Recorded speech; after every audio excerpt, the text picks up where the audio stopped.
교재는 15페이지입니다. 7장은 간음에 대해서 경고합니다. 지혜를 마음에 새기고 계명을 지켜서 살면 음료의 유혹에 빠지지 않게 됩니다. 어두운 밤에 유혹의 길로 들어선 젊은이는 결국 멸망의 덫에 걸리기 때문에 순간의 달콤함으로 상처를 입지 않도록 주의해야 합니다. 지혜는 음료의 유혹에 미혹되지 않게 도와주기 때문에 지혜를 가까이 해야 합니다. 여러분, 우리는요 이번 대림절 첫 주 동안 잠언 1장부터 6장까지의 말씀을 통해서 지혜의 기틀을 놓았습니다. 오늘 우리가 살필 잠언 7장은 세 부분으로 나눌 수 있는데요. 이 중에서 첫 번째 부분인 1절부터 5절까지 내용은 지금까지 살펴본 이 모든 잠언의 내용을 다시 요약하는 부분입니다. 먼저 1절을 함께 읽어보겠습니다. 시작. 내 말을 지키며 내 계명을 간직하라. 아멘. 무슨 말인가요? 내 말, 곧 하나님의 말씀을 듣고 그것을 날려버리는 것이 아니라 마음에 품고 간직하라는 것입니다. 2절은 내 계명을 지켜 살며 내 법을 내 눈동자처럼 지키라 하고 말합니다. 하나님의 말씀을 들으면 그 말씀을 지키기 위해 애쓰는 삶을 살라는 것이지요. 그런데 이 말씀을 그냥 지키는 것이 아니라 무엇처럼? 눈동자처럼 지키라고 말합니다. 공이 얼굴 쪽으로 날아오면 눈동자를 보호하기 위하여 저절로 눈이 감기게 되지요. 마찬가지로 하나님의 말씀을 지키는 것이 우리의 제2의 천성이 되도록 해야 한다는 것입니다. 그것이 가능한 일인가요? 어떻게 그렇게 될 수 있을까요? 바로 3절을 보도록 하겠습니다. 함께 읽겠습니다. 이것을 내 손가락에 매며 이것을 내 마음판에 새기라. 아멘. 무슨 말일까요? 이거는 어떻게 하면 우리가 이런 제2천성을 만들 수 있을지에 대한 이야기입니다. 말씀을 내 손가락에 매라는 말은요, 말씀 가까이에 있는 환경을 만들라는 것입니다. 또한 말씀을 내 마음판에 새기라 하는 말은요, 말씀을 마음에 깊이 심어라, 즉 암기하라는 말입니다. 4절도 이와 동일한 이야기입니다. 지혜에게 너는 내 누이라 하며 명철에게 너는 내 친족이라 하라 하고 말합니다. 말씀을 사랑해 하고 가까이 할 수 있도록 곁에 두라는 말이지요. 자, 우리나라 사람인데도요, 영어를 모국어처럼 쓰는 사람들이 있습니다. 이 사람들은 영어가 제2의 천성이 된 것이죠. 어떻게 이럴 수 있었을까요?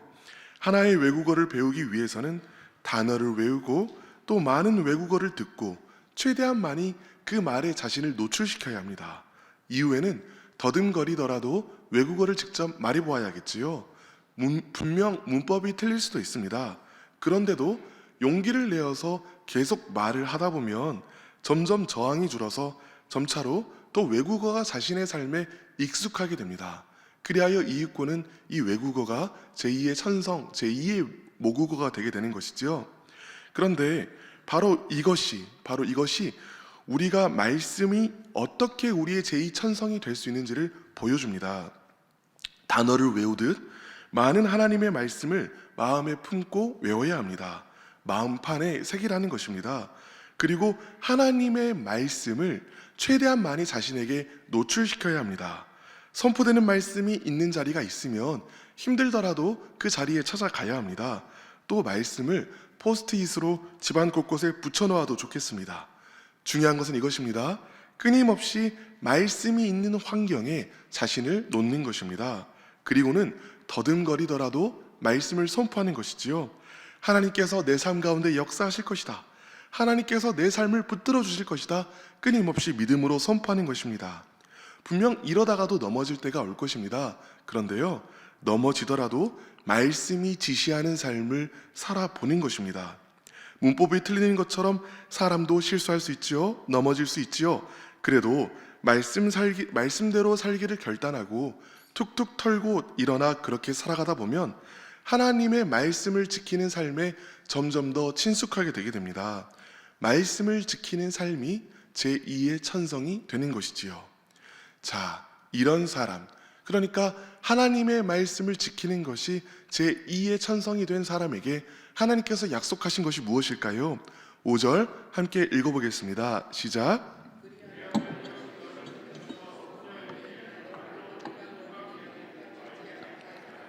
아멘. 즉 이런 사람, 말씀이 제2의 천성이 된 사람을 하나님께서 지키시고 보호해 주실 것이라는 것입니다. 그렇습니다.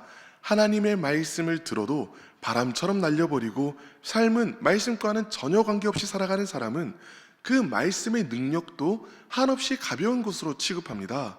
하나님의 말씀에 실린 권능과 권위를, 능력을 전혀 모르게 됩니다. 그렇기 때문에 자연스럽게 하나님의 말씀의 능력을 경험하지 못하게 되는 것이지요. 그런데요, 하나님의 말씀을 엄중한 것으로 여기고 자신 안에 품고 그 말씀을 지키고자 발버둥 치는 사람은 그 무거운 말씀에 실린 권능과 능력을 함께 경험합니다. 하나님께서 나를 붙드시고 지키시고 보호하시는 것을 경험하게 됩니다. 하나님의 말씀의 권위와 세상을 다스리는 권위를 깨닫게 되며 이 말씀이 또한 동시에 세상을 통치하고 나를 통치하시는 것을 경험하게 됩니다. 이 엄중한 하나님의 말씀을 경험하는 우리 되기를 우리 주 예수 그리스도 이름으로 축복합니다. 첫 번째 기도 제목입니다. 말씀을 지켜 말씀에 지킴받는 삶을 살게 하소서. 말씀을 지켜 말씀에 지킴받는 삶을 살게 하소서. 방금 1절부터 5절까지의 이야기를 통해서 저자는요, 하나님의 말씀을 지킬 때 하나님의 말씀이 나를 지킨다는 이야기를 하였습니다. 그렇다면 반대로 하나님의 말씀을 마음에 품지도 않고 지키지도 않는 자의 삶은 어떠할까요? 이제 6절부터 23절까지는요, 한 간교한 여인, 그러니까 음녀가 한 젊은이를 유혹하는 모습을 그리면서 이 내용을 생생하게 보여줍니다. 먼저 6절과 7절은 이렇게 이야기합니다. 함께 읽어보겠습니다. 시작.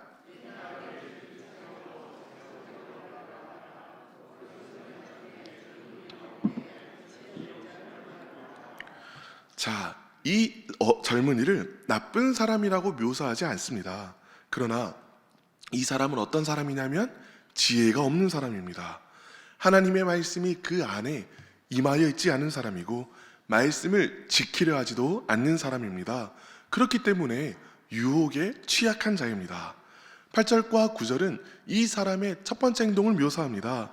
그가 거리를 지나 음녀의 골목 모퉁이로 가까이 하여 그의 집 쪽으로 가는데 저물 때, 황혼 때, 깊은 밤 흑암 중에라. 자, 이 사람은 집으로 돌아가고 있는데 스스로 자진해서 죄가 가장 창궐한 길을 밤에 걷고 싶어 합니다. 왜일까요?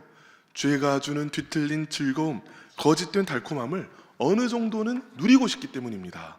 어쩌면 이 사람은요, 나는 아직 죄를 범한 건 아니야 라고 생각하고 있을지도 모릅니다. 그 실제로 이 사람의 마음은 아직 죄를 내가 범할 거야 라고까지는 생각하지 않고 있을지도 모릅니다.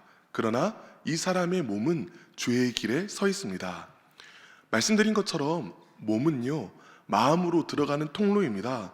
이 사람은 자신의 몸을 죄의 길에 둠으로써 죄를 향해 마음을 열고 있는 것이지요. 어쩌면 아직 아무런 행동을 한 것이 없기에 이 사람은 자신이 무죄하다 여길지 모릅니다.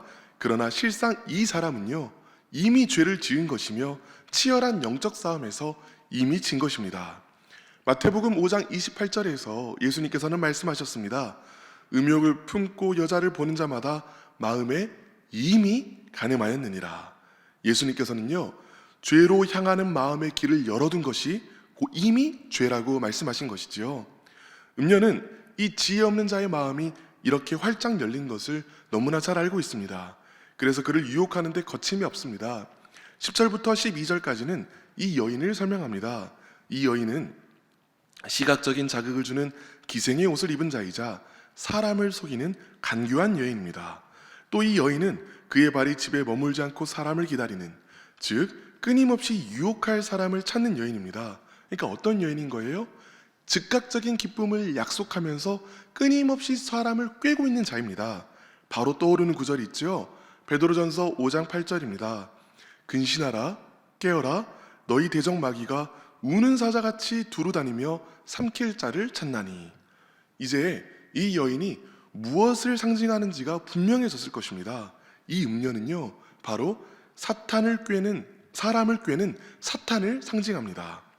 12절부터 21절까지 이 여인은, 그러니까 사탄은 다양한 말과 방법을 사용하여 이 젊은이를 꾀려 합니다.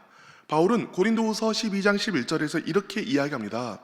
이는 우리로 사탄에게 속지 않게 하려 함이라. 우리는 그 계책을 알지 못하는 바가 아니로다. 우리는 이 여인이 어떻게 이 젊은이를 꾀려고 하는지를 보면서 사탄의 계책이 어떤 것인지 배워야 합니다. 그리하여 지금 내 삶 가운데도 사탄이 어떤 계책을 쓰고 있는지를 깨달아야 된다는 것이지요. 13절에서 먼저 그녀는 부끄러움을 모르는 얼굴로 그에게 말합니다. 죄의 당당한 모습으로 상대방의 양심도 마비시키려는 것이지요. 14절에서 이 여인은 자신이 화목제를 드려서 서원한 것을 오늘 갚았다라고 이야기합니다. 나는 이렇게 거룩한 사람, 종교적인 사람이니 나와 함께하는 것은 죄가 아니다라고 말하는 것입니다.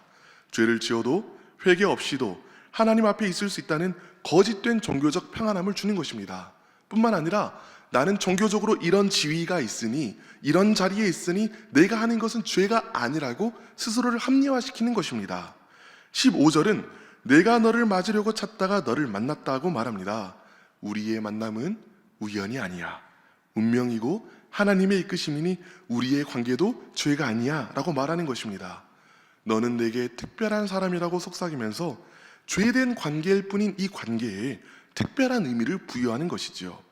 16절부터 18절까지 해서 이 여인은 죄가 주는 기쁨을 상상하도록 만듭니다. 아름다운 이불, 모략과 침향과 계피의 향기로움, 아침까지 누릴 수 있는 말초적인 기쁨. 이 음료는요, 죄의 상상으로 마음을 가득 채우게 만듭니다. 이때쯤이면 이 젊은이의 마음에 거리끼는 것은 단 하나밖에 없습니다.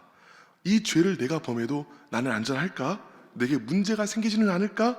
그래서요, 놀랍게도 이 여인은 마지막으로 쓰는 방법이 무엇이냐면 19절부터 21절까지 안전을 약속합니다. 남편은 많은 돈을 가지고 멀리 떠났으니 돌아오기까지 오래 걸릴 것이고 우리 관계가 문제될 것이 없다는 것입니다. 자, 이 어리석은 젊은이의 결말이 어떻게 될까요? 22절은 이 젊은이가 이 소가 도수장에 끌려가는 것처럼, 미련한 자가 쇠사슬에 매이는 것처럼 끌려간다라고 말합니다. 그리고 23절에서 필경 화살이 그 간을 꿰뚫으리라. 즉 죄의 삭슨 사망이니 이 청년은 필경 죽게 될 것이라고까지 이야기합니다. 죄에 한번 빠지면요, 그 중독의 사슬이 그 사람을 칭칭 동여맵니다. 벗어나지 못하게 만들어 죽음의 자리까지 이끌어 간다라는 것이지요. 이제 정리해 보도록 하겠습니다. 말씀드린 것처럼 여기에서 말하는 음료는 1차적으로는 성적인 충동을, 넓게는 우리를 삼키려고 하는 사탄을 의미합니다. 시그네이처 신스라는 표현이 있습니다. 우리말로 직역하면 서명, 그러니까 사인 죄인데요, 사람마다 독특한 사인이 있듯 사람의 인격마다 독특하게 취약한 부분이 있다는 것입니다. 그렇습니다. 사람에게는요, 모든 사람에게는요 다 취약함이 있고 그 취약함은 다 다를 수 있습니다. 어떤 사람은 도박에 약하고, 어떤 사람은 음란에 약하며, 어떤 사람은 술에 약하고, 또 어떤 사람은 거짓말에 약합니다. 그런데요, 사탄이 사람을 꾀는 이 계책은 과거로부터 현재까지 동일합니다. 사람의 연약함은 다 다른데 사탄의 계책은 똑같다는 거예요. 그것이 무엇일까요? 오늘 잠언 말씀이 말한 그대로입니다. 사탄은 죄가 주는 말초적이고 뒤틀린 즐거움을 약속하고 그 사람에게 그 죄에 대한 기쁨을 상상하게 만든 다음에 한 번 사람이 그 죄를 범하면 중독의 사슬로 그 사람을 칭칭 동여맵니다. 그리하여 공허함으로, 사망으로 이끌고 갑니다. 우리가요, 사탄의 계책이 무엇인지를 이해한다면, 사탄이 어떻게 우리를 유혹하는지를 이해한다면 지금 이 순간 사탄이 나를 유혹하는 부분이 무엇인지도 깨달을 수가 있습니다. 사탄은 지금도 우리 마음의 열린 틈을 집요하게 파고들고 있습니다. 우리는 사탄과 싸우기 위하여 우리 마음의 열린 틈이 무엇인지 말씀을 통하여 깨달아야 합니다. 깨어서 사탄을 대적하는 우리가 되기를 간절히 바랍니다. 지혜 없이 속는 자 되는 것이 아니라 깨어서 사탄을 대적하는 우리 되기를 간절히 바랍니다. 두 번째 기도 제목입니다. 사탄의 계책을 알고 깨어있게 하소서. 사탄의 계책을 알고 깨어있게 하소서. 마지막으로 24절부터 27절까지는 잠언 7장의 마지막 세 번째 부분입니다. 여기에서는요, 그렇다면 이 어리석은 사람이 어떻게 하면 죄의 유혹에서 벗어날 수 있는지를 이야기합니다. 어떻게 하면 이 죄의 달콤한 유혹으로부터 벗어날 수 있을 것인가? 네 가지 방법을 제시하고 있습니다. 이 네 가지 방법은요, 지금까지 잠언에서 꾸준히 제시했던 방법이기도 합니다. 첫 번째로 24절은 이제 아들들아 내 무엇을 듣고? 말을 듣고 내 무엇을 주의하라? 내 입의 말을 주의하라 라고 말합니다. 죄를 이기기 위해서는요, 무엇보다 주의 말씀을 듣고 그 말씀을 내 마음에 품고 내 입에 품어 선포해야 된다는 것이죠. 주의 말씀을 마음에 품는 것이 죄와 싸워 이기는 첫 번째 방법입니다. 두 번째는 무엇일까요? 25절은 내 마음이 음녀의 길로 치우치지 말며 그 길에 미혹되지 말지어다 라고 이야기합니다. 음녀에게 가지 말라라고 이야기하는 것이 아니라 음녀의 길로 가지 말라고 이야기합니다. 애초에 그 길에 들어서지 말라는 것이지요. 앞에서 살펴본 어리석은 청년이 굳이 집으로 가는 길을 가장 음란한 길을 통해서 간 것과 정반대되는 방법입니다. 이는 간단하게 요약하면 죄의 환경을 멀리하라는 것입니다. 핸드폰에 중독되어 있다면 핸드폰을 조금이라도 더 멀리 돌아 서랍에 집어넣어라 라는 것이죠. 음식에 중독되었다면 집 안에 음식을 쌓아놓지 말라는 것입니다. 인정에 중독되었다면 SNS와 같이 자기를 꾸미는 매체를 멀리하라는 것입니다. 나를 꿰는 것이 무엇인지를 알고 그것에 노출되는 환경 자체를 줄이라. 그것까지 다가가는데 마찰을 크게 하라. 이것이 바로 성경의 가르침인 것이지요. 세 번째는 그 길에 미혹되지 말라라고 말합니다. 루터는 말했습니다. 새가 머리 위로 지나가는 것은 어쩔 수 없는 일이다. 그러나 둥지를 트는 것은 막을 수 있다. 그렇습니다. 우리가 우리 육신과 더불어 사는 동안 죄의 유혹과 충동이 완전히 사라지지는 않을 것입니다. 그러면 우리는 끊임없이 넘어져야 될까요? 그렇지가 않습니다. 그 자리에, 그 죄의 자리에 머무르지 않을 수 있는 힘이 우리에게 있기 때문입니다. 죄가 유혹을 주는 바로 그 자리에서 죄를 끊어내야 합니다. 요셉이 그 자리, 죄의 길을 요셉처럼 그 자리, 첫 번째 죄의 유혹이 있는 자리를 떠나 박차고 일어서야 합니다. 첫 자리를 박차고 일어나는 것, 첫 잔을 들이키지 않는 것, 이것이 바로 죄를 이기는 방법이라는 것이지요. 네 번째로는 26절과 27절입니다. 대저 그가 많은 사람을 상하여 엎드러지게 하였나니 그에게 죽은 자가 허다하니라. 그의 집은 수월의 길이라 사망의 방으로 내려가느니라. 무슨 말일까요? 사탄은 우리의 상상력을 동원하여 죄가 얼마나 달콤한지를 상상하게 만들었습니다. 그러나 지혜는요, 똑같은 우리의 상상력을 사용하여 죄가 줄 파멸을, 그 비극을 상상하라고 이야기합니다. 하나님께서 그 죄를 드러내실 때에 나와 내 주변의 사람들이 나로 인해 받게 될 상처를 상상해 보라고 하는 것이지요. 잠언은 바로 이런 것들이 지혜가 주는 방법, 지혜가 말하는 죄를 막을 수 있는 방법이라고 이야기하는 것입니다. 이제 여기에 하나를 더해보려고 합니다. 여러분, 하나님의 말씀 앞에, 오늘 이 엄중한 말씀 앞에, 이 엄중한 말씀이 비춰준 우리는 어떤 모습의 사람들입니까?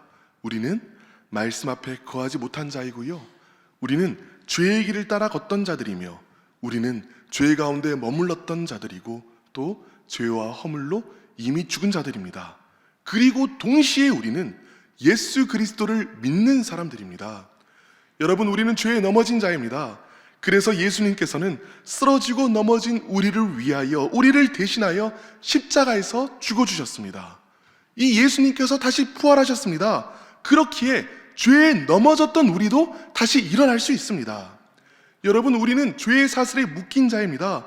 그래서 예수님께서는 죄에 묶인 우리를 위해 십자가에 묶이셨습니다. 이 예수님께서 다시 부활하셨습니다. 그러므로 우리는 우리를 얽어매는 이 사슬을 끊어버릴 수 있는 자가 되었습니다. 우리를 얽어매던 사슬은, 중독의 사슬은 예수 그리스도와 함께 이미 깨어졌습니다. 여러분, 우리는 지치고 곤비하여 죄를 이길 힘이 없는 자들입니다. 그래서 예수님께서는요, 하늘로 오르셨고 우리에게 성령을 내려주셨습니다. 이제 우리는요, 예수님께서 하늘로부터 공급해 주시는 새로운 능력으로 살아가는 자가 이미 되었습니다. 이것은 예수님께서 우리를 위하여 이미 이루신 것들입니다. 그리스도 안에서 예수 그리스도께서 무엇을 이루셨는지를 내가 정확하게 알 때, 그리고 그것을 믿을 때, 이 믿음을 통로로 삼아 죄를 이길 수 있는 힘과 능력이 내게 부어지게 되는 것입니다. 죄를 용서받았다는 것을 알기에 죄와 싸울 수 있는 힘을 얻습니다. 중독의 사슬이 끊어졌다는 것을 알기 때문에 중독과 싸워 이길 수 있는 힘을 얻습니다. 성령이 내 안에서 역사하는 것을 알기에 내 힘이 아니라 주님께서 주시는 주님의 힘과 주님의 능력을 의지하여 날마다 믿음의 길로 걸어갈 수 있습니다. 이것이 이미 우리에게 허락된 새 삶입니다. 이것이 참된 지혜인 것이지요. 지혜의 삶을, 죄와 싸워 이기는 삶을 살아가는 우리 되기를 간절히 원합니다. 마지막 기도 제목입니다. 복음의 능력으로 죄에서 승리하는 삶을 살게 하소서. 복음의 능력으로 죄에서 승리하는 삶을 살게 하소서. 이제 세 가지 기도 제목으로 함께 기도하겠습니다. 첫 번째, 말씀을 지켜 말씀에 지킴받는 삶을 살게 하소서. 두 번째 기도 제목입니다. 사탄의 유혹을 알고 깨어있게 하소서. 마지막 기도 제목입니다. 복음의 능력으로 죄에서 승리하는 삶을 살게 하소서. 이제 이 세 가지 기도 제목으로 함께 기도하겠습니다. 주여 믿습니다. 주여 믿습니다. 주여 믿습니다.